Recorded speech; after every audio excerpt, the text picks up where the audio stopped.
بسم اللہ الرحمن الرحیم۔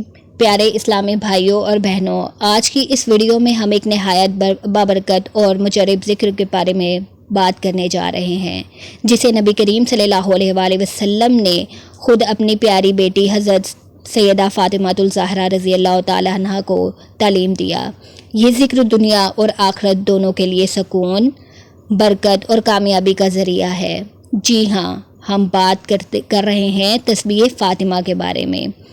احادیث مبارکہ میں آتا ہے کہ ایک مرتبہ حضرت علی رضی اللہ تعالیٰ عنہ اور حضرت فاطمہ رضی اللہ تعالیٰ عنہ گھر کے کاموں کی وجہ سے تھکن اور مشقت میں مبتلا تھے۔ حضرت علی رضی اللہ تعالیٰ عنہ نے عرض کیا کہ یا رسول اللہ، اگر آپ ہمیں کوئی خادم عطا فرما دیتے تو آسانی ہو جاتی۔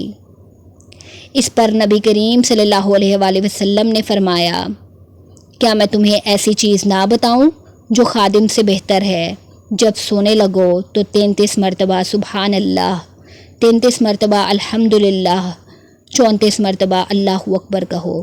صحیح بخاری و مسلم۔ یہ ہے وہ بابرکت تو وظیفہ جسے آج پوری امت تسبیح فاطمہ کے نام سے جانتی ہے۔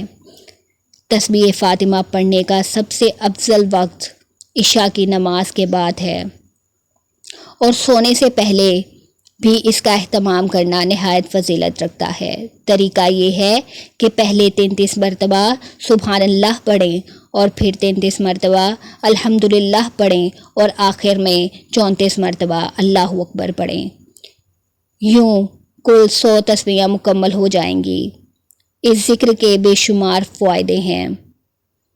اس سے دل کو سکون اور ذہن کو راحت ملتی ہے۔ یہ جسمانی تھکن اور روحانی کمزوری کو دور کرتا ہے۔ اس سے رزق میں برکت اور گھریلو سکون نصیب ہوتا ہے۔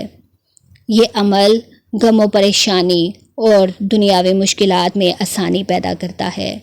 نبی کریم صلی اللہ علیہ وآلہ وسلم نے فرمایا کہ یہ خادم رکھنے سے بہتر ہے، یعنی یہ ذکر انسان کی زندگی میں وہ سہولت اور سکون پیدا کرتا ہے جو کوئی نوکر یا دنیاوی آسائش بھی نہیں دے سکتا۔ آج ہم سب مختلف مصروفیات، تھکن اور ذہنی دباؤ میں مبتلا رہتے ہیں۔ بہت سے لوگ نیند کی کمی، دل کی بے سکونی اور گھر کے مسائل کا شکار ہیں۔ ایسے حالات میں اگر کوئی عمل انسان کو سکون، کامیابی اور روحانی طاقت دے سکتا ہے تو وہ یہی تسبیح فاطمہ ہے۔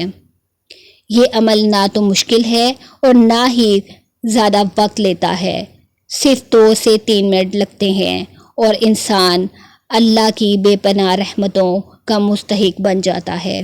اگر کوئی روزانہ اس تسبیح کو اپنی عادت بنا لے تو اس کے چہرے پر نورانیت اور دل میں اطمینان پیدا ہو جاتا ہے۔ بچے، بڑے، خواتین، مرد سب ہی اس وظیفے کو پڑھ سکتے ہیں۔ اس تسبیح کو رزق میں برکت، مشکلات سے نجات اور دعا کی قبولیت کے لیے بھی پڑھا جا سکتا ہے۔ یاد رہے کہ یہ محض الفاظ نہیں بلکہ نبی صلی اللہ علیہ وآلہ وسلم کی دی ہوئی ایک عظیم روحانی دولت ہے۔ خلاصہ یہ ہے، تسبیح فاطمہ کو معمول بنا لیا جائے۔ عشاء کی نماز کے بعد یا سونے سے پہلے 33 مرتبہ سبحان اللہ، 33 مرتبہ الحمدللہ اور 34 مرتبہ اللہ اکبر پڑھ کر اللہ کے حضور دعا کیجیے۔ انشاءاللہ ہر مشکل آسان ہو جائے گی، زندگی میں سکون اور رزق میں بے پناہ برکت ہوگی۔ اللہ تعالی ہمیں اس عظیم ذکر کو اپنی زندگی کا حصہ بنانے کی توفیق عطا فرمائے۔ آمین ثم آمین یا رب العالمین۔